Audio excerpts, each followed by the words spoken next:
اللهم صل على سيدنا محمد وعلى آل سيدنا محمد وسلم. الحمد لله رب العالمين والعاقبة للمتقين والصلاة والسلام على رسوله الكريم أما بعد فقد قال الله تعالى في القرآن الكريم ولا تمشي في الأرض مرحا إنك لن تخلق الأرض ولن تبلغ الجبال طولا. وقال أيضا عباد الرحمن الذي يمشون في الأرض هونا. وقال نبينا صلى الله عليه وسلم كن في الدنيا كأنك غريب أو عابر السبيل. صدق الله صدق رسول الله. أما بعد புகழும் புகழ் அனைத்தும் நம் அனைவர்களையும் முஸ்லிம்களாக மூமின்களாக படைத்தானே அந்த அல்லாஹ்வுக்கே உண்டாவதாக. மேலும் சாந்தியும் சமாதானமும் ரசூலுல்லாஹி ஸல்லல்லாஹு அலைஹி வஸல்லம் அவர்களுக்கும் அவர்களை பின்பற்றிய சஹாபாக்கள் உத்தமர்கள் அனைவர்களுக்கும் குறிப்பாக நம் அனைவர்கள் மீதும் அல்லாஹ் தஆலாவினுடைய சாந்தியும் சமாதானமும் உண்டாவதாக. ஆமீன். லா இலாஹ இல்லல்லாஹ். அன்பர்களே, அல்லாஹ் தஆலாவுடைய பெரும் கருணை கிருபை நம் அனைவர்களையும் இந்த புனிதமிகு ரபியுல் அவ்வல் மாதத்தில் அல்லாஹ் தஆலா அடைய செய்துள்ளார். இந்த மாதத்தை கொண்டாடும் விதமாக நம்மளுடைய மதரசாவில் முதல் 12 தினங்களுக்கு தினம் ஒரு தலைப்பு என்ற விதம் சில கருத்துக்களை பரிமாறப்படுகிறது. அதனுடைய நோக்கம் என்னவென்று கேட்டால், அது வெறுமனவென்று கேட்பதற்கு மட்டுமல்லாமல் நாயகம் ஸல்லல்லாஹு அலைஹி வஸல்லம் அவர்களை பற்றி என்ன சொல்லப்படுகிறதோ அதை கேட்டு நம்மளுடைய வாழ்க்கையில் அமலாக ஆக்கிக் கொள்ள வேண்டும். ரசூலுல்லாஹி ஸல்லல்லாஹு அலைஹி வஸல்லம் அவர்களை நாம் நேசிக்கின்றோம் என்று சொன்னால் அதற்கு ஒரு சான்றாக ஒரு எடுத்துக்காட்டாக என்ன இருக்க வேண்டும் என்று பார்த்தால் நம்மளுடைய அமல்கள் இருக்க வேண்டும். அதுதான் நாம் நாயகம் ஸல்லல்லாஹு அலைஹி வஸல்லம் அவர்களை நேசிப்பதற்காக உதாரணமாக இருக்கிறது. நண்பர்களே, ரசூலுல்லாஹி ஸல்லல்லாஹு அலைஹி வஸல்லம் இந்த உலகத்திற்கு வந்ததின் நோக்கம் என்ன? மறுமை ஒரு உலகம் உள்ளது என்று காட்டுவதற்காகத்தான் இந்த உலகத்திற்கு வந்தார். ஆமாம் தானே? அதனால்தான் ரசூலுல்லாஹி ஸல்லல்லாஹு அலைஹி வஸல்லம் அவர்கள் சொல்லி காட்டுவார்கள், குன் ஃபி துன்யா, இந்த உலகத்திலே நீங்கள் இருங்கள், கஅன்னக கரீபுன் அவ் ஆபிரு சபீல், ஒரு வழிபோக்கனை போல. ஒரு வழிபோக்கன் என்றால் என்ன? ஒரு பிரயாணி இந்த உலகத்தில் எப்படி இருப்பாரு? ஒரு பிரயாணத்திற்கு நம்ம போகிறோம் என்றால் அங்கே நம்ம பார்க்கும் பொழுது இங்கிருந்து இந்த தூரம் டெஸ்டினேஷன், இங்கே ஈரோட்டிலேருந்து நம்ம சேலம் போகிறோம் அப்படின்னு நம்ம வைத்துக்கொண்டோம்னா நம்ம போகிற வழியில் நம்ம என்ன செய்வோம்? அந்த பிரயாணத்துக்கு தேவையான ஒரு சின்ன ஒரு தண்ணி பாட்டில், அதற்கு தேவையான ஒரு சிறிதளவு உணவு, இதைத்தான் நம்ம எடுத்துக்கிட்டு போவோம். மற்றபடி அங்கே போய் நம்ம அந்த போகிற அந்த சஃபரில் வந்து பெருசாக அங்கே பெரிய தலவாணிகள் பெரிய மெத்தைகள் அதெல்லாம் எடுத்துகிட்டு போனால் அவன் என்ன சொல்லுவான்? முட்டாள், அறியாதவன் நம்ம சொல்லுவோம். அது மாதிரி ரசூலுல்லாஹி ஸல்லல்லாஹு அலைஹி வஸல்லம் என்ன சொல்றாங்க? இந்த உலகத்தையே நீ என்ன ஆக்கிக்க? ஒரு பிரயாணியை போல ஆக்கிக்க, ஒரு பயணம் செய்யக்கூடியவனை போல ஆக்கிக்க. இந்த உலகத்தில் நீ மாட மாளிகையை கட்ட வேண்டும் அது மாதிரிலாம் நீ ஆசைப்படாத, ஒரு பிரயாணியை போல ஆக்கிக்கொள் என்று சொல்வது மட்டும் கிடையாமல் அதே மாதிரி வாழ்ந்து காட்டினார். நண்பர்களே, இன்றைக்கு நம்ம பார்க்கிறோம் மக்கள்கள் இந்த உலகத்துல எப்படிங்க இருக்கு? ஒருத்தனிடம் அதிகாரம் இருக்கிறது அல்லது பணம் இருக்கிறது, இதை வைத்துதான் ஒருத்தனுக்கு மரியாதையே நிர்ணயிக்கப்படுகிறது. இவன் பணக்காரங்க, இவருக்கு மக்களுக்கு மத்தியில் மரியாதை இருக்குங்க, ஒரு உயர் பதவியில் இருக்காரு, இதை வைத்துதான், குறிப்பாக பணத்தை வைத்துதான். அவர் வரும்பொழுதே பார்க்கணும், கார்ல வந்து இறங்கினா அவருக்கு தனியா ஒரு பெரிய முசாபா, சாதாரணமாக வந்தால் அவருக்கு ஏற்ற மாதிரி தூரத்துல இருந்தே சலாம். இப்படித்தான் மனிதர்கள் நம்ம என்ன செய்யறோம்? மற்றவர்களை வந்து நம்ம மதிப்பிடுகிறோம். இது வந்து என்ன கிடையாது? உண்மையான மதிப்பிடுதல் கிடையாது. ஆனால் நம்ம அவ்வாறு தான் நம்ம விளங்கிக் கொள்கிறோம். ரசூலுல்லாஹி ஸல்லல்லாஹு அலைஹி வஸல்லம் அவர்களுடைய வாழ்க்கையை பார்த்தால் மிகவும் எளிமையான வாழ்க்கையாக வாழ்ந்தார்கள், எளிமையை தேர்ந்தெடுத்து கொண்டார்கள். அன்பர்களை நம்ம ஒரு விஷயத்தை விளங்கிக்கணும். இப்போ நம்மெல்லாம் எளிமையாக இருக்கிறோம், நம்ம எங்காவது ஊருக்கு போகும்போது ஒரு கம்மியான செலவுள்ள ஒரு பேருந்தில் பயணம் செய்கிறோம், இதெல்லாம் நமக்கு நிர்பந்தம், வேற வழி இல்லாமல் போகிறது கிடையாது, நம்மளால் அவ்வளவுதான் முடியும்.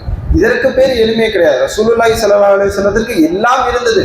ஒரு மலையே அல்லாஹ் தஆலா தங்கமாக்கி கொடுப்பேன் என்றும் அல்லாஹ் சொன்னான். அப்பவும் ரசூலுல்லாஹி ஸல்லல்லாஹு அலைஹி வஸல்லம் என்ன செய்தார்கள்? எளிமையை தேர்ந்தெடுத்து கொண்டார்கள். நண்பர்களே, எளிமை என்பது வறுமையின் கட்டாயம் கிடையவே கிடையாது. இப்போ ஒருத்த வறுமையாக இருக்கிறான், அவன் எளிமையாகத்தான் இருக்கணும் அப்படின்னு கிடையாது. ரசூலுல்லாஹி ஸல்லல்லாஹு அலைஹி வஸல்லம் அந்த எளிமையை தேர்ந்தெடுத்து கொண்டார்கள். நினைத்தால் பணக்காரராக ரசூலுல்லாஹி ஸல்லல்லாஹு அலைஹி வஸல்லம் அவர்களும் கூட இருந்த சஹாபாக்களும் ஒரு பணக்கார வாழ்க்கையை வாழ்ந்திருக்க முடியும். ஆனால் சஹாபாக்களுடைய நோக்கமோ ரசூலுல்லாஹி ஸல்லல்லாஹு அலைஹி வஸல்லம் அவர்களுடைய நோக்கமோ அதை நோக்கம் கிடையாது. அவர்களுடைய நோக்கம் எளிமையான வாழ்க்கையை நாம் என்ன செய்யணும், மக்களுக்கு மத்தியில் நம்ம வாழ்ந்து காட்ட வேண்டும் என்று நமக்கு காட்டினார் என்பவர்களே. இன்றைக்கு நம்ம பார்க்கிறோம், சர்வசாதாரணமாக பார்க்கிறோம், ஒரு பையனுக்கு பொண்ணு தேடணும் அப்படின்னு பார்த்தாலும் அவருக்கு இந்த அளவுக்கு பணம் இருக்கணும், வீடு சொந்த வீடா இருக்கணும், கார் இருக்கணும் அப்படின்னு ஒரு முஸ்லீமுடைய சமுதாயத்திலே இது மாதிரி நம்ம தேடிக்கிட்டு இருக்கோம். அந்த காலத்தில் நாயகம் ஸல்லல்லாஹு அலைஹி வஸல்லம் அவர்களுக்கு சொந்த வீடு இருந்ததா, சொந்த வாகனங்கள், அந்த வாகனங்கள் ஒட்டகங்கள் இருந்தது, மற்றபடி என்ன சொந்தமாக இருந்தது எதுவுமே இல்லை. இருந்தாலும் வாழ்ந்தார்களா? அதுதான் நண்பர்களே ஈமான். அது மாதிரி வாழ்க்கையை தான் இஸ்லாம் நமக்கு ஆதரிக்கிறது. அதற்காக பணம் வேண்டாம் என்பது நம்மளுடைய நோக்கம் இல்லை. எளிமையாக ஒரு மனிதனால் வாழ முடியுமா என்று பார்த்தால் எளிமையாக வாழ முடியும் என்று வாழ்ந்து காட்டியவர்கள் தான் ரசூலுல்லாஹி ஸல்லல்லாஹு அலைஹி வஸல்லம் என்பவர்கள். ரசூலுல்லாஹி ஸல்லல்லாஹு அலைஹி வஸல்லம் எந்த அளவுக்கு எளிமையா வாழ்ந்தாங்க. அவங்க நினைச்சிருந்தா ஒரு முறை ரசூலுல்லாஹி ஸல்லல்லாஹு அலைஹி வஸல்லம் அவர்கள் தங்களுக்கு எல்லாம் தெரிஞ்சதுதான், ஈச்சம்பாயில படுத்து தூங்கிக்கிட்டு இருப்பாங்க. அப்ப தூங்கும் பொழுது உமர் இப்னு கத்தாப் ரலியல்லாஹு அன்ஹு வந்து ரசூலுல்லாஹ் தூங்கி எழுந்து அப்பதான் உட்கார்றாங்க. அந்த பாயினுடைய அசர்கள், அந்த அடையாளங்கள் அப்படியே ரசூலுல்லாஹி ஸல்லல்லாஹு அலைஹி வஸல்லம் அவர்களுடைய முதுகுல அப்படியே இருக்கு. அதை பார்த்துட்டு அவங்க அழுகிறாங்க. பெரிய பெரிய கைபர், கிஸ்ரா போன்ற கோட்டைகள் இருக்கக்கூடிய சக்கரவர்த்திகள் எல்லாம் உயர்தரமான பஞ்சு மெத்தைகளை படுத்து உறங்குறாங்களே ரசூலுல்லாஹ், நீங்க இருலோகத்திற்கும் சக்கரவர்த்தியாகிய நீங்கள் ஈச்சம்பாயில் படுத்து தூங்குவதா அப்படின்னு நினைச்சிட்டு அவங்க வெம்பி அழுகிறார்கள். ரசூலுல்லாஹ் என்னுடைய ஹபீபுக்கு புரியுற நிலைமையா அப்படின்னு சொல்லும் பொழுது ரசூலுல்லாஹி ஸல்லல்லாஹு அலைஹி வஸல்லம் என்ன சொன்னார்கள், எளிமையை தான் விரும்பினார்கள். அந்த இடத்துல ரசூலுல்லாஹ் நினைத்தால் மிக சொகுசான மெத்தைகளை தாங்கள் என்ன செய்திருக்கலாம், உபயோகித்திருக்கலாம். அது வாழ்க்கையின் நோக்கம் கிடையாது. இந்த உலகத்திற்கு நம்ம வந்த நோக்கம் என்ன, மறுமைக்கு ஒரு வாழ்க்கை இருக்குது, அதுதான் நம்மளுடைய நோக்கம் என்பதாக காட்டுவதற்காகவே அவ்வாறு வாழ்ந்து காட்டினார்கள். ஆயிஷா ரலியல்லாஹு அன்ஹா அவர்கள் அறிவிக்கிறார்கள், புகாரியிலே பதிவு செய்யக்கூடிய ஹதீஸ். தொடர்ந்து ஆயிஷா ரலியல்லாஹு அன்ஹா அவர்களுடைய வீட்டில், இன்னைக்கு நம்மளுடைய வீட்டிலலாம் பார்க்குறோம், யாராவது சொல்லுங்க இன்னைக்கு ஒரு நாள் எங்க வீட்டில் நான் பட்னியா இருந்தேன், மதரசால ஒரு நாள் நம்ம பட்னி சாப்பிட்றதுக்கு வழி இல்லாமல் இருந்தால் நம்ம சொல்ல முடியுமா? அந்த அளவுக்கு நம்ம யாருமே இருந்ததில்லை. ஆனா ரசூலுல்லாஹ் யாரு, அல்லாஹ்வுடைய ஹபீபுல்லா, சரிங்களா? ஆயிஷா நாயகி இந்த ஹதீஸ்ல அறிவிக்கிறாங்க, சரியாக 2 மாதங்கள் வீட்டுல அடுப்பே எரியல. அடுப்பே எரியலைன்னா என்னங்க, சமைக்கவே இல்லை. ஆயிஷா ரலியல்லாஹு அன்ஹா அறிவிக்கிறாங்க, இந்த ஹதீஸ் புகாரியில வரக்கூடியது, ஃபி ஷஹரைன் வமா உக்திரத் ஃபில் அபியாத்தி ரசூலுல்லாஹி ஸல்லல்லாஹு அலைஹி வஸல்லம் நாருன். ரசூலுல்லாஹி ஸல்லல்லாஹு அலைஹி வஸல்லம் அவர்கள் வீட்டுல நெருப்பு 2 மாதங்களாக எரிக்கப்படவே இல்லை அப்படின்னு வந்து ஆயிஷா நாயகி சொல்றாங்க. அதை கேட்டு சகாபாக்கள் ஆச்சரியப்பட்டு கேட்கறாங்க, அப்ப எப்படி நீங்க வாழ்ந்தீங்க? ஒரு நாள் 2 நாள்னாவே கஷ்டம், நம்மளால தாங்க முடியாது. 2 மாசமா உங்க வீட்டுல அடுப்பே எரியலையா? அடுப்பு எரியுது என்ற நோக்கம் என்ன? சமைக்கவே இல்லை, சாப்பாடே செய்யாம எப்படிங்க 2 மாசம் வாழ்ந்தீங்க அப்படின்னு கேட்கும்போது அவங்க என்ன சொன்னாங்க, அஸ்வதை 2 கருப்புகளை கொண்டு, அதாவது தண்ணி, பேரிச்சம்பழம். அந்த காலத்துல அந்த தண்ணியும் கருப்பு கலர்ல இருக்கும் என்பதற்காக தண்ணியை குறிப்பதற்கும் கருப்பு என்று பயன்படுத்துவார்கள். இன்னொன்று பேரிச்சம்பழம், அது இயற்கையாகவே கருப்பாக இருக்கக்கூடிய பேரிச்சம்பழங்கள் அதிகமாக மதீனாவில் விளையும். இது மாதிரி இந்த 2 வச்சுதான், தண்ணி பேரிச்சம்பழம், இதை வச்சுதான் நாங்கள் என்ன பண்ணோம், 2 மாதங்கள் ஓட்டணும். ஒரு மாதம் நிலா வரும், அது முடிஞ்சிடும். அடுத்த மாதத்தினுடைய நிலா, அந்த ஹிலால் வரும், அப்பவும் அது என்ன ஆயிடும், எங்களை விட்டு போயிடும். இப்படி 2 மாதங்கள் கடந்துச்சு. அந்த 2 மாதமும் நாங்கள் என்ன செய்யல, எங்களுடைய வீட்டில் அடுத்து எரியப்படவே இல்லை என்பதாக ஆயிஷா நாயகி சொன்னார்கள்.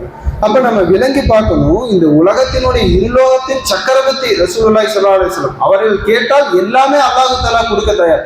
அந்த நிலைமையிலும் ரசூலுல்லாஹி ஸல்லல்லாஹு அலைஹி வஸல்லம் எளிமையைத்தான் தேர்ந்தெடுத்தார் நண்பர்களே. எளிமை, நம்ம இன்னைக்கு என்ன பார்க்குறோம், இது மாதிரி ஒரு கஷ்டம் வந்தா நம்ம அது ஒரு கஷ்டமா எடுத்துக்கிறோம். அல்லாஹ் என்ன சோதிக்கிறான், நான் என்ன பாவம் செஞ்சேன் அப்படின்னு நம்ம விளங்கிக்கிறோம். அப்படி கிடையவே கிடையாது நண்பர்களே. தன்னுடைய நேசர்களை அல்லாஹ் நேசித்தா சோதிப்பான். ரசூலுல்லாஹி ஸல்லல்லாஹு அலைஹி வஸல்லம் 2 மாதமும் கவலைப்பட்டிருப்பாங்களா, எனக்கு இப்படி ஆயிடுச்சு, நான் அல்லாஹ்வுடைய நபியாக இருக்கிறேன், இந்த ஒட்டுமொத்த நபிமார்களுக்கும் தலைவராக இருக்கிறேன், எனக்கு வந்து அல்லாஹ் பட்டினி போட்டானே, 2 மாசம் பட்டினி போட்டானே, அவங்க கவலைப்பட்டிருப்பாங்களா? கவலைப்பட மாட்டாங்க நண்பர்களே.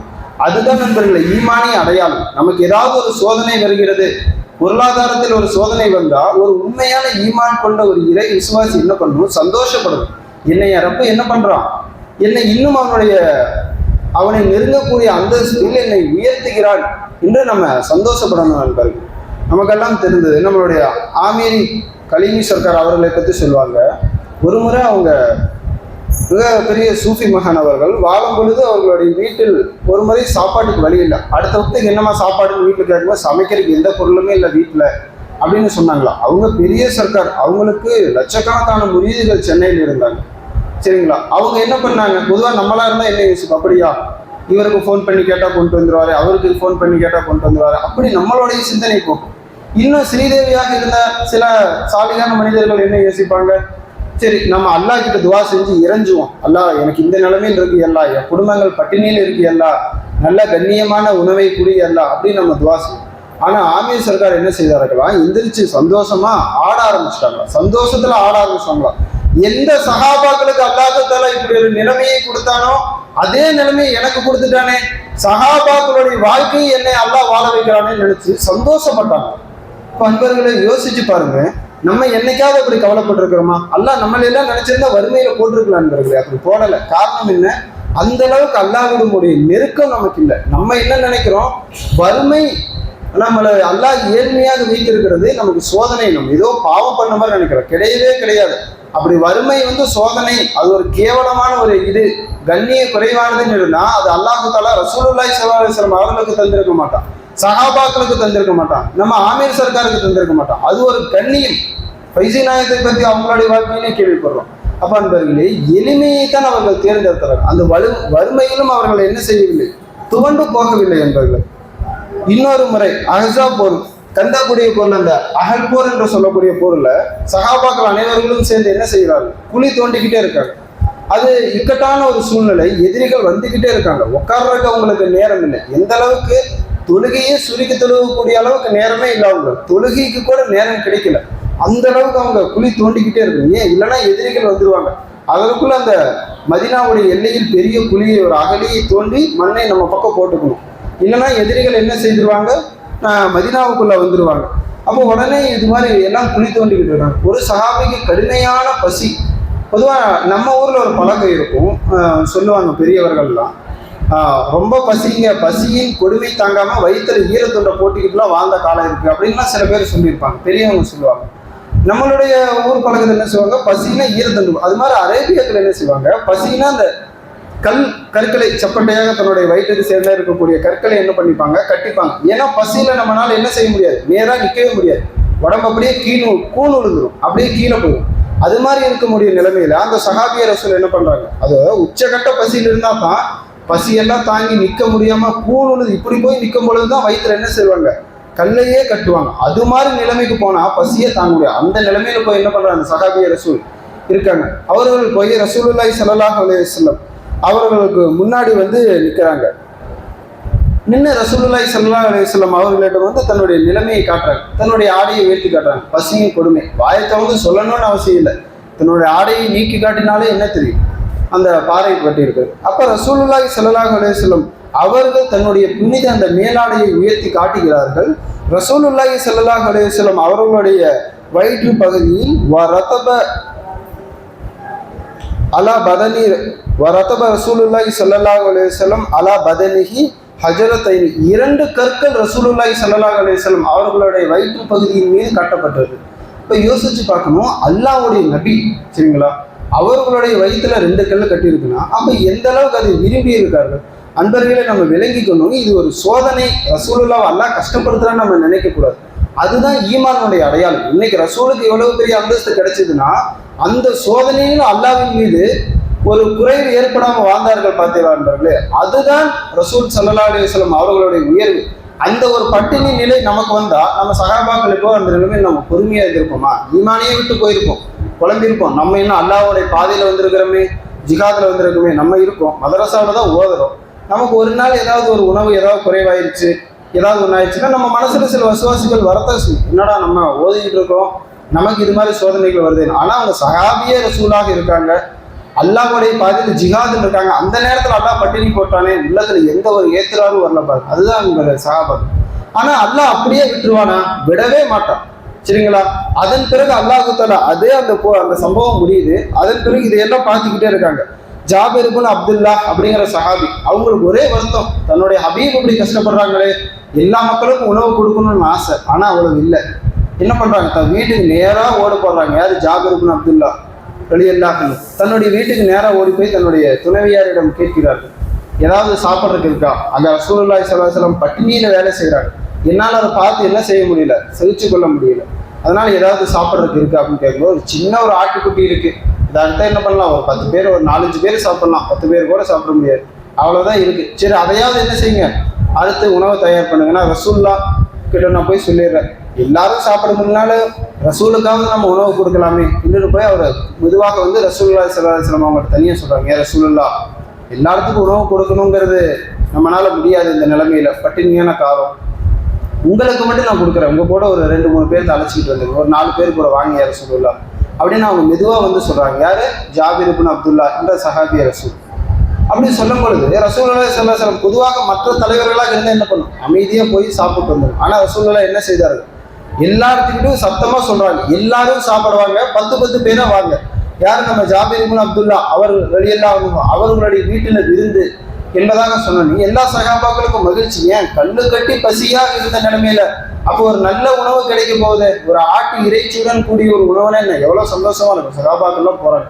அந்த சகாபிக்கு ஒரே பயம், நம்ம ரசூல்லாவை தானே கூப்பிட்டோம், இப்போ அந்த போருக்கு சுமார் கிட்டத்தட்ட 3000க்கும் மேற்பட்ட சகாபாக்கள் அங்கே வேலை செய்கிறாங்க, அத்தனை பேருக்கு ஒரு ஆட்டுக்குட்டி எப்படி பத்தும், 4 பேர் சாப்பிட்ற சாப்பாடை எப்படிங்க சாப்பிட முடியும். இப்போ ரசூலுல்லா அங்கே போனோன்னே ரசூலுல்லா 2 கல்லை தன்னுடைய வயிற்றில் கட்டியிருக்காங்க. ரசூலுல்லாஹி ஸல்லல்லாஹு அலைஹி வஸல்லம் அவர்களுடைய கருணையை பாருங்க, 2 கல்லு கட்டியிருந்தா எவ்வளோ பசியாக இருந்திருக்கும். ஆனால் போய் முதல்ல தான் சாப்பிட உட்காரல. என்ன சொல்கிறாங்க, 10 பேரை வர சொல்லி அவர்கள் அந்த உணவு பரிமாறும் இடத்துல போய் அமர்ந்துக்கிறாங்க. தன்னுடைய புனிதமிகு உமிழ்நீரை எடுத்து அந்த சால்னாவிலும் சரி, அதை சுடக்கூடிய ரொட்டி பிசையக்கூடிய மாவிலும் வைக்கிறாங்க. அது உபரி ஆகிக்கொண்டே இருக்கு, பறக்கத்தாகிட்ட 10 பேர் வராங்க, உட்காந்து சகனில் சாப்பிட்றாங்க, எந்திரிச்சு போகிறாங்க, கறி எடுத்து வச்சுக்கிட்டே இருக்காங்க, ரொட்டி போட்டுக்கிட்டே அடுத்த 10 பேர். இது மாதிரி இந்த படையில் இருக்கக்கூடிய அந்த அகல் போரில் கலந்து கொண்ட அகலை தோன்றக்கூடிய அனைத்து சகாபாக்களும் சாப்பிட்டு விட்டார்கள், உணவு முயவே இல்லை என்பது. அப்ப நம்ம சிந்திச்சு பார்க்கணும், அல்லாஹ் சோதிப்பான், வறுமையை கொடுப்பான், ஆனால் அதை அவங்க இன்பமாக பார்த்தார்கள், அதுதான் அவங்களுடைய ஈமான். அதற்காக அல்லாஹ் கடைசி வரைக்கும் அவங்களை சோதிச்சுக்கிட்டே இருப்பான், அப்படி கிடையவே கிடையாது. சகாபாக்களுடைய மனநிலை எப்படி இருந்தது, சோதனையோ அல்லது இன்பமான வாழ்க்கை, 2 நிலைமையிலும் அல்லாஹ்வை புகழ்ந்து கொண்டே இருப்பது என்றுதான் நண்பர்களை சகாபாக்களுடைய வாழ்க்கை இருந்தது. அப்ப எந்த நிலைமையில் நம்ம இருந்தாலும் அல்லாஹ் தஆலாவை நம்ம பொருந்தி கொள்ள வேண்டும். எளிமையிலும் ரசூலுல்லாஹி ஸல்லல்லாஹு அலைஹி வஸல்லம் இருலோகத்திற்கும் சக்கரவர்த்தியாக இருந்தாங்க. இப்படி சொடக்கு போட்டால் என்ன செஞ்சிருவாங்க, 4 பேர் வந்து வேலை செஞ்சிருவாங்க. ஆனால் ரசூலுல்லாஹி ஸல்லல்லாஹு அலைஹி வஸல்லம் என்ன செய்ய மாட்டாங்க, யாரையும் தன்னுடைய வேலைக்காக யாரையும் கூப்பிட மாட்டாங்க. தன்னுடைய வீட்டுக்கு போனால் தன்னுடைய வேலையை தானே செய்யக்கூடியவராக அல்லாஹ்வுடைய நபிங்க. இன்னைக்கு நம்ம பார்க்கிறோம், சாதாரண இந்த உலகத்தில் பணக்காரர்களை பார்க்கிறோம், தன்னுடைய வீட்டுக்கு அத்தனை வேலைக்காரங்க, வீடு கூட்டுற பொறுத்தீங்க, வீடு துடைக்கிறதுக்கு, கார் ஓட்டுறதுக்கு, கேட்டு நீக்கி விடுறதுக்கு, வாட்ச்மேன், இது மாதிரி எத்தனை வேலைக்கு வச்சுருக்காங்க, சமைக்கிறதுக்கு. ஏன்? அவனிடம் பணம் இருக்கு, ரசூலுல்லாஹி ஸல்லல்லாஹு அவங்கள்ட்ட இல்லாத பணமா? ஆனால் நபி என்ன பண்ணல, அப்படி யோசிக்கல. எந்த அளவுக்கு தன்னுடைய காலனி ஏதாவது அந்த நாளையும் ஷெரீஃப் ஏதாவது தெரிஞ்சிருச்சுன்னா ரசூலுல்லாஹி ஸல்லல்லாஹு தானே எடுத்து அதை தேய்த்து கொள்வார்கள். அந்த அளவுக்கு எளிமையான ஒரு வாழ்க்கையை நம் அனைவர்களுக்கும் காட்டி கொடுத்தார்கள். பெருமையற்ற பெருந்தலைவராக ரசூலுல்லாஹி ஸல்லல்லாஹு அலைஹி வஸல்லம் என்ன செய்தார்கள், நமக்கு முன்னாடி வாழ்ந்தார்கள். ரசூலுல்லாஹி ஸல்லல்லாஹு அலைஹி வஸல்லம் இது மாதிரி பல உதாரணங்களை நம்ம சொல்லிக்கிட்டு போகலாம். நம்ம ஆரம்பத்திலே சொன்ன மாதிரி ஒருத்தனுக்கு வறுமை வருது, பணம் இல்லாமல் ஒருத்தர் வறுமை இருக்கிறான், அப்படியே எளிமையாக வாழ்கிறாங்கிறது அது பெரிய ஒரு திறமை இல்லை. ரசூலுல்லாஹி ஸல்லல்லாஹு அலைஹி வஸல்லம் அவர்கள்ட்டையும் சரி, சஹாபாக்களையும் சரி, பணம் சம்பாதிப்பதற்கான அனைத்து திறமைகளும் இருந்தது, அனைத்து அறிவாற்றலும் இருந்தது, இருந்தாலும் ஏழ்மையாக வாழ்ந்தார்கள். ரசூலுல்லாஹி ஸல்லல்லாஹு அலைஹி வஸல்லம் நினைத்தால் அந்த 2 மாதம் சாப்பாடு இல்லாமல் இருக்க முடியுமா? கொஞ்சம் வேலைக்கு போயிருக்கலாமே, வேலைக்கே போகல. சஹாபிய ரசூலை பார்த்து கண்ணை காட்டுனா என்ன பண்ணுவாங்க, தன்னுடைய வீட்டையே கொண்டு வந்து வீட்டில் அனைத்து சொத்துக்களையும் அர்ப்பணிப்பதற்கு தயாராக இருப்பாங்க. ஒரு இஷாராவது வாய் திறந்து சொல்லியிருக்கலாம், எதையுமே சொல்லிக்கல. அந்த 2 மாதம் ரசூலுல்லாஹி ஸல்லல்லாஹு அலைஹி வஸல்லம் என்ன செய்தார்கள், வெறும் பேரிச்சம்பழத்தையும் தண்ணியும் கொண்டு 2 மாதங்கள் யோசித்து பார்க்க முடியுமா? நமக்கு ஒரு நோன்பு, பேரிச்சம்பழம் தண்ணியை வச்சு நீ நோன்பு தரணுப்பான், பேரிச்சம்பழம் எவ்வளோ வேணாலும் சாப்பிட்டுக்க, 1/2 கிலோ கூட சாப்பிட்டுக்க, தண்ணி குடிச்சுக்கன்னு சொன்னால் ஒரு நோன்பு வைக்க நம்மளால முடியுமா? முடியாது. ஆனால் ரசூலுல்லாஹி ஸல்லல்லாஹு அலைஹி வஸல்லம் என்ன பண்ணாங்க, 2 மாதங்கள் அப்படியே வாழ்ந்தார்கள் என்றால் அன்பர்கள் நம்ம சிந்தித்து பார்க்க வேண்டும். அப்ப ரசூலுல்லாஹி ஸல்லல்லாஹு அலைஹி வஸல்லம் நமக்கு என்ன காட்டி கொடுக்குறாங்க, இந்த உலகத்துல உங்கள்கிட்ட எவ்வளவுதான் பணம் இருக்கட்டும், எவ்வளவுதான் ஆட்சி அதிகாரம் இருக்கட்டும், நீ பெருமை அடிக்காத, பெருமை அடிக்க உனக்கு என்ன இருக்கு, நீ என்ன செய்ய, பணிவாகவே வாழ்ந்து கொள் என்பதாக ரசூலுல்லாஹி ஸல்லல்லாஹு அலைஹி வஸல்லம் அவர்கள் சொல்றாங்க. எளிய வாழ்வுதான் ஒரு மனிதனுக்கு ஆக சிறந்தது என்பதை ரசூலுல்லாஹி ஸல்லல்லாஹு அலைஹி வஸல்லம் தன்னுடைய வாழ்க்கையின் மூலமாக என்ன செய்கிறார்கள், காட்டி கொடுக்கிறார்கள். அல்லாஹ் தஆலா குர்ஆன்ல கூட ஒரு ஆயத்து வருது, வலா யம்ஷி ஃபில் அர்லி மரஹன் மரஹன், கர்வத்துடன் பெருமை அடிக்கும் நிலையில் நீ என்ன செய்யாத, இந்த பூமியில நடந்தே போகாது. இன்னக்கல்லன் துகுலிக்கல் அருள, நீ பூமியை என்ன செய்ய முடியாது, என்னதான் பெருமை அடிச்சாலும் பூமியை உன்னால பிளக்க முடியாது. வலன் தபுலோகல் ஜிபால தூளன், மலையை நீ என்ன பண்ண முடியாது, மலையை தாண்டி நீ என்ன செய்ய முடியாது, பழக முடியாது. சுருக்கமா நம்மளுடைய பாஷையை சொன்னா உன்னால பூமியை புழக்கவும் முடியாது, மலையை விட உயரமாகவும் போக முடியாது. நீ எதுக்கு பெருமை அடிக்கிற என்பதாக அல்லாஹு தஆலா ஆயத்திலே சொல்றாங்க. அப்ப மாறாக ஒரு இறை பக்தியுள்ள ஒரு அடியான், அல்லாஹ்வுடைய ஒரு அடிமை எவ்வாறு வாழ வேண்டும், அதற்கும் அல்லாஹு தஆலா தன்னுடைய குர்ஆனிலே சொல்லி காட்டுறாங்க. இபாதுர் ரஹ்மான் அல்லதீன யம்ஷூன ஃபில் அர்லி ஹவுனன், அல்லாஹ்வுடைய அடியார்கள் இந்த உலகத்தில் எவ்வாறு வாழ்வார்கள், எவ்வாறு நடந்து செல்வார்கள் என்றால் பணிவாக இருப்பாங்க. அவர்களுடைய நடையிலே என்ன செய்யும், பணியை தான் செய்யும். அப்ப நடையை முதற்கொண்டு அந்த பணிவு, அந்த எளிமை என்னாகணும், நம்மளிடம் காட்டுற நண்பர்கள். அதனாலதான் நம்ம இஸ்லாத்தில் ஒரு சுன்னத் இருக்கும், நம்ம அணியக்கூடிய கால் பைஜாமாவாகட்டும் அல்லது வேட்டியாகட்டும், எதுவுமே நம்மளுடைய காலுக்கு கீழே, அந்த குதிங்கால் இருக்கல, முட்டிக்கு கீழே போகக்கூடாது. அதுவும் ஒரு சுன்னத். அது அது அது எதற்காக அது சுன்னத்தாக்குறது, ஏன்னா பணக்காரர்கள் பொதுவாக அவர்களுடைய பணத்தை காட்டுவதற்கு என்ன செய்வாங்க, தன்னை போட்டிருக்கிற ஆடை என்னாகும், கீழே நல்லா உரசும்.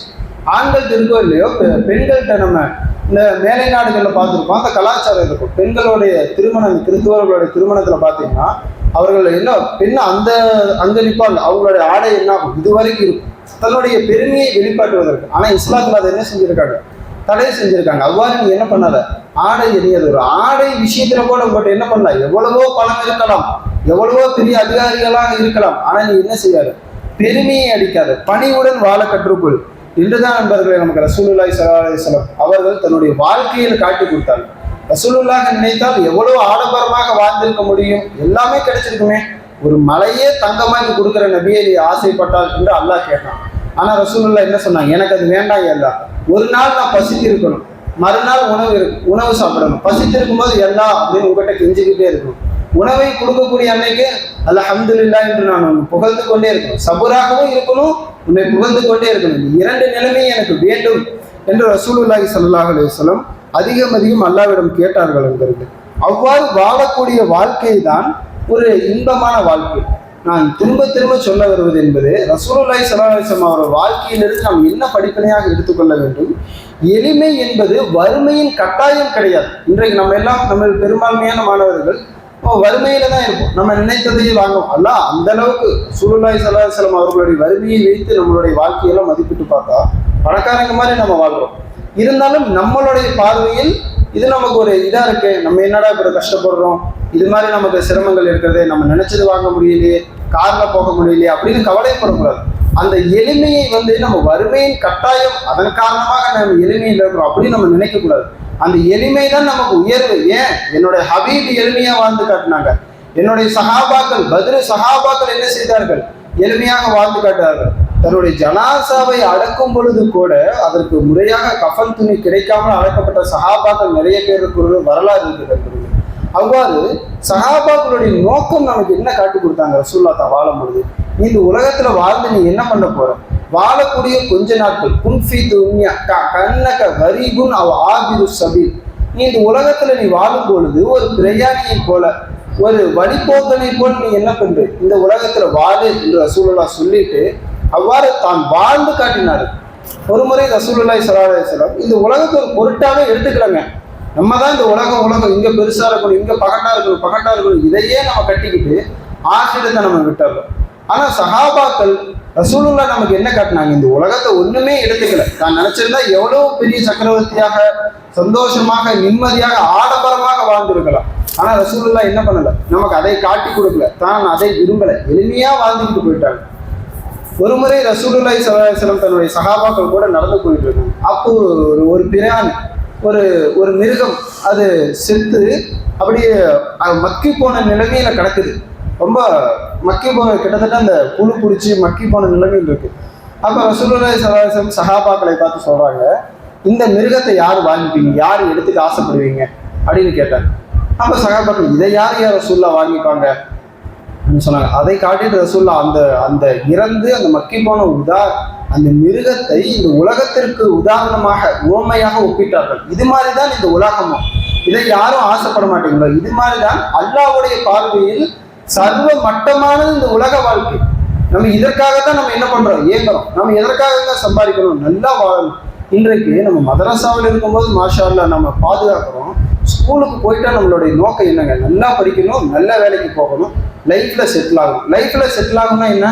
50,000 சம்பாதிக்கணும், 50,000க்கு மேலே மாத வருமானம் வர மாதிரி நீ ஒரு வேலையை பார்த்துக்கணும். அதிலோட அவங்க நிம்மதியாக இருந்துக்கிறானா? நிம்மதியே கிடையாது. வரவு 50,000 இருந்தாலும் செலவு. நம்ம ஒரு கார் வச்சுக்கணும், சொந்த வீடு கட்டிக்கணும், மக்களுக்கு மத்தியில் நம்ம எப்படி இருக்கணும்? ஒரு பகட்டாக நம்ம போகும்பொழுது என்னது? மடிப்புகளாக ஒரு ஆடையை போட்டிக்கிட்டு போகணும். மக்களுக்கு மத்தியில் நம்ம என்ன செய்யணும்? ஒரு கண்ணியமாக இருக்கணும். அப்படிதான் நமக்கு இந்த உலகம் காட்டப்படுகிறது. சரிங்களா? இதையே நம்ம வாழ்க்கையை நினைச்சுக்கிட்டு அவர்களை பார்த்து நம்ம ஏங்குகிறோம். ஆனா நம்ம நபி என்ன கண்டாங்க? அவர்களை பார்த்து ஏங்கக்கூடாது, அவர்களை பார்த்து பரிதாபப்படணும். இதுவா வாழ்க்கை? இதுக்கா நீ வாழ வந்த? மாசம் பெரிய பணம் சம்பாதிப்பதற்காகவா நீ இந்த உலகத்திற்கு வந்த? அது நம்மளுடைய நோக்கம் கிடையவே கிடையாது என்பவர்களே. நம்மளுடைய நோக்கமாக மறுமையை ரசூலுல்லாஹி ஸல்லல்லாஹு அலைஹி வஸல்லம் நமக்கு காட்டி கொடுத்தார்கள். மறுமைதான் உண்மையான வாழ்க்கை. லா ஆயிஷ இல்லா ஆயிஷத்தல் ஆஹு. வாழ்க்கை என்பது மறுமை வாழ்க்கையை தவிர வேறு எதுவுமே இல்லை. நீ வாழ்றையா? மறுமைக்காக வாழ். இந்த உலகத்துக்காக நீ என்ன செய்யாது, அதற்காக நீ சம்பாதிக்காத, இது பட்டினியாக கடு. அது சஹாபாக்களுடைய அந்தஸ்து. நம்மளுடைய ஈமானுக்கு நம்ம என்ன செய்யணும்? சம்பாதிக்கணும். ஆனால் நம்மளுடைய நோக்கமாக இந்த உலகத்தில் உன்னுடைய நியத் என்ன? இந்த உலகத்தில் ஒரு சொந்த வீடு கட்டியிருந்தேங்க, நல்ல ஒரு பணக்காரனாக நான் சம்பாதிச்சிடணும், அது நம்மளுடைய நோக்கம் கிடையாது என்பது. எளிமையாக வாழணும். வாழும் பொழுது அல்லாஹ்வை அடைந்து கொள்ள வேண்டும். மறுமைக்கான அமலை நாம் என்ன செய்து கொள்ள வேண்டும்? அதிகம் செய்து கொள்ள வேண்டும். இதுதான் நம்மளுடைய நோக்கமாக இருக்க வேண்டும் என்பது. ஆக இந்த ரபியுல் அவ்வல் மாதத்தில் ரசூலுல்லாஹி ஸல்லல்லாஹு அலைஹி வஸல்லம் அவர்களை கொண்டு நாம் என்ன படிப்பினை பெற வேண்டும் இந்த உரையாடலின் வழியாக என்றால், எளிமையான ஒரு வாழ்க்கையை நாம் தேர்ந்தெடுத்துக் கொள்ள வேண்டும். ஆனால் நம்மளுடைய சிந்தனை உயர்வாக இருக்க வேண்டும். எளிமையாகத்தான் நம்ம வாழ்றோம், நமக்கு என்னப்பா அப்படின்னு நம்ம உட்காந்துடக்கூடாது. அதில் ஒரு பெருமையை ஏற்படுத்திக் கொள்ள வேண்டும். நான் எளிமையாக இருக்கிறேன். இந்த எளிமை சாதாரணமான எளிமை கிடையாதுங்க. இதனுடைய ஹபீப் ரசூலுல்லாஹி ஸல்லல்லாஹு அலைஹி வஸல்லம் அவர்களிடம் இருந்த எளிமை, உமர் இப்னு கத்தாப் ரலியல்லாஹு அன்ஹு அவர்களிடம் இருந்த எளிமை, அப்துர் ரஹ்மான் இப்னு அவுஃப் மிகப்பெரிய பணக்கார சஹாபி, அவர்களிடம் இருந்த எளிமை என்னிடத்தில் இருக்கிறது என்ற அந்த எளிமையில் ஒரு கிபர் இருக்க வேண்டும் என்பது. நாம் இன்றைக்கு மக்களிடத்தில் நம்ம பார்க்கிறோம். நம்ம ஒரு அன்றாட நம்ம சராசரியாகவே நம்ம பார்க்கிறோம். ஒருத்தர் பள்ளிவாசலுக்கு வராரு, அவர் வரும்பொழுது கார்ல வந்து இறங்கினார்னா அவருடைய மரியாதை தனியார். இவன் போய் ஓடி போய் முசாபாசன் நடந்து வராரு, அவருக்கு மரியாதை கிடையாது. அப்படி கிடையவே கிடையாது என்பது. அல்லாஹ்விடத்தில் எது மரியாதை? பணத்தை கொண்டோ நம்மளுடைய உயர் பதவிகளே கொண்டே கிடையாது. தக்வாவை கொண்டுதான் மரியாதை. அந்த தக்வாவிற்கு எது நமக்கு தேவை? பணமோ எதுவுமே தேவையில்லை. பணம் இல்லாமலும் சரி, ஆடம்பர வாழ்க்கை இல்லாமலும் சரி, நிம்மதியாக வாழ முடியுமா? வாழ முடியும் என்று வாழ்ந்து காட்டினார்கள் ரசூலுல்லாஹி ஸல்லல்லாஹு அலைஹி வஸல்லம். தான் மட்டும் வாழவில்லை, தன்னுடன் சேர்த்து 1,24,000 சஹாபாக்கள் யாரும் வேற வழி இல்லையே, என்னால் சம்பாதிக்க முடியாம இஸ்லாம் சொல்லுவாங்க. அப்படி இல்லை. மக்காவில் வாழ்ந்த அனைத்து சஹாபாக்கள், அபூபக்கர் ரலியல்லாஹு அன்ஹு, உமர் ரலியல்லாஹு அன்ஹு, அப்துர் ரஹ்மான் இப்னு அவுஃப் ரலியல்லாஹு அன்ஹு, இவர்கள் எல்லாம் பெரும் பணக்காரர்கள். அவ்வளவு செல்வ செய்து எல்லாத்தையும் விட்டுட்டு வந்துட்டாங்க. மதீனாவில் வந்து என்ன செய்தார்கள்? மிகவும் கஷ்டப்பட்டாங்க. அபூ ஹுரைரா ரலியல்லாஹு அன்ஹு உணவுக்காக சில நேரங்களில் உணவின் மயக்கத்தில் என்ன செய்வார்களாம்? பட்டினியில மயக்கம் போட்டு கீழே விழுந்துருவாங்க. பட்டினியில நமக்கெல்லாம் கிருகிருப்பு வரும், அந்த நிலைமை கூட வந்ததில்லை. ஆனால் அந்த சஹாபிய ரசூலுக்கு என்ன ஆயிடுச்சு? அந்த பட்டினியின் பசி கொடுமையின் காரணமாக மயக்கம் அடைந்து கீழே விழுந்துருவாங்க. அரபியாக்கள் மக்கள்கிட்ட, அந்த அரேபிய தேசத்துல ஒரு பழக்கம் இருக்கு. பொதுவாக யாராவது மயங்கி கீழே விழுந்துட்டாங்கன்னா பைத்தியம் பிடிச்சிருச்சு அப்படின்னு கழுத்திலே மிதிப்பாங்க. அது வந்து தரக்குறைவாக செய்யணும்னு கிடையாது, அதாவது ஒரு வைத்தியம் மாதிரி. பைத்தியத்தை அது என்ன செய்வாங்க? கழுத்தில் மிதித்தா அந்த நரம்பு அழுத்துவதை கொண்டு ரத்த ஓட்டம் சீராகி அதையோ கொண்டு அவர் மறுபடியும் நார்மல் நிலைமைக்கு வந்துடுவாங்க அப்படின்னு ஒரு நம்பிக்கை, ஒரு மருத்துவம் அவங்கள்ட்ட. அது மாதிரி அபூ ஹுரைரா ரலியல்லாஹு அவர்கள் ஒழுங்கும்போது சில பேர் என்னுடைய காதலை மிதிச்சுட்டு போவாங்க. ஆனால் அந்த நிலைமையில அவங்க என்ன செய்யலை? உணவுக்காக யாரிடமும் போய் நிற்க கிடையாது. ஆனால் இன்னைக்கு அவர்களுடைய நிலைமை என்ன இருக்கு? யார் எந்த ஒரு கிதாபை எடுத்து கொடுத்த ஹதீஸ் என்று படித்தாலே அபூ ஹுரைரா ரலியல்லாஹு அன்ஹு, ஒகான அபூ ஹுரைரா ரலியல்லாஹு அன்ஹு அப்படிங்கிற வார்த்தையை கேட்காம என்ன செய்ய முடியாது? இருக்க முடியாது. அவர்கள் நினைத்தால் சம்பாதிக்க போயிருக்கலாம், தன்னுடைய பிள்ளை குட்டிகளுக்காக சொத்து சேர்த்திருக்கலாம். இல்ல, எனக்காக வாழலைங்க, என் வயிற்றுக்காக இந்த உணவை சேர்த்திருக்கிறேன் என்று அவர்கள் வாழ்ந்திருக்கிறான். ஆனா அவர்களுடைய நோக்கம் என்ன? இந்த உம்மத்திற்காக நான் உழைக்க வேண்டும் என்று தன்னுடைய வாழ்க்கையை அர்ப்பணமாய்த்து கொண்டாங்க. இன்னைக்கு இன்னும் குறைஞ்சு போயிட்டாங்க. வாழக்கூடிய ஒரு 60 வருடம் வாழ்ந்திருக்கு பாருங்களா, ஏறத்தால இல்லை அதிகமாகவே நம்ம வச்சுக்கோமே. அந்த ஒரு 120 வருடங்களே நம்ம வச்சுப்போம். அத்தனை வருஷம் கஷ்டப்பட்டுருப்பாங்களா? இப்போ அவங்களுடைய நிலைமை என்ன? அவர்களுடைய மன்னரை யோசிச்சு பாருங்க. அபூ ஹுரைரா ரலியல்லாஹு அன்ஹு அவர்களுடைய கபருக்கு எப்படி இருக்கும்? எவ்வளவு ஜகஜோதியா இருக்கும், எவ்வளவு நூறானியத்தா இருக்கும். நாளைக்கு மறுமையில் அவர்களுடைய அந்தஸ்தை நினைத்து பாருங்க. அப்ப அன்பர்களே, நம்மளுடைய நோக்கமாக மறுமையை ஆக்கிக் கொள்ள வேண்டும். அதுதான் நபியை கொண்டாடுவதின் நோக்கம். நான் நபியை நேசிக்கிறேன், ஆனா என்னுடைய உள்ளத்தில் மிக அழகான வீடை கட்ட வேண்டும். நான் நபியை நேசிக்கிறேன், மக்களுக்கு மத்தியில் பணத்தை இறைக்க வேண்டும், பெருமையை காட்ட வேண்டும். இதுக்கு பேர் நபியை நேசம் கிடையாது. பணம் இருக்கணும், 4 பேருக்கு உதவி செய்யணும். இப்போ அதுவே என்ன பண்ணணும்? வீடு கட்டணும். அந்த வீட்டை கொண்டு மக்களுக்கு நான் இந்த திக்ர் மஜ்லிஸை நடத்துவதற்காக லில்லாஹியத்துடைய நியத்தை வைத்து நாம் பணம் செலவு பண்ணினால், இல்லது அந்த வீடு பெரிய வீடு கட்டுவது, இது மாதிரி எந்த அமலா இருந்தாலும் சரி அல்லாஹ்விற்காக செய்தால் அது பிரச்சனை இல்லை என்பது இல்லை. மக்களுக்கு மத்தியில் என்னுடைய ஸ்டேட்டஸ் பாருங்க, அவர் வந்து இறங்கினா காரில் தாங்க வந்து ஏறுவார்.